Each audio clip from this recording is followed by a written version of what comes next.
Now, for more on the ceasefire is the president and CEO of the Center for International Policy, Nancy Okail. So, Nancy, with the hostages set to be released, as we've been talking about now, when will the next phases of this deal go into effect, determining how Palestinians will live in Gaza and how they're governed?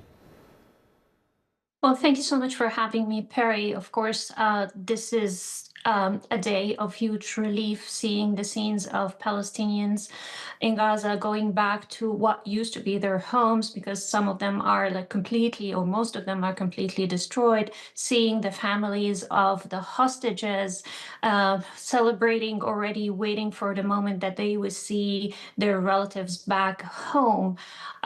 What will happen next highly relies on the political will of those who are involved in the process, particularly the United States and its ability to maintain pressure on both sides, but particularly on Prime Minister Netanyahu to continue and abide by the agreement. Because if we remember, after the ceasefire agreement in January of 2025, it was Benjamin Netanyahu who broke the agreement after phase one. And this is something that we are all concerned about. We hope it doesn't happen. There are different situations, and political calculus has changed since then.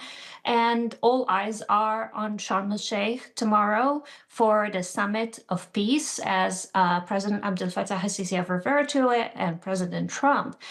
But let's also remember that exactly 20 years ago, there was another summit in Sharm El-Sheikh with President Mubarak and President George Bush and Mahmoud Abbas and Ariel Sharon.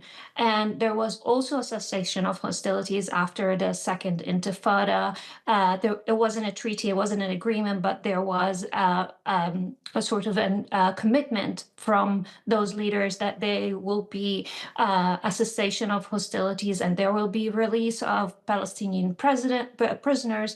But a few months later, it was mutually broken, and we were back to square one from what we have seen. So the concern is that, for not to repeat what happened over the past 20 years, that this summit in Sharm El-Sheikh would be different than what we have seen in the summit in Sharm El-Sheikh 20 years ago, really depends on the political will, the pressure, and the conditionality of that the United States could impose.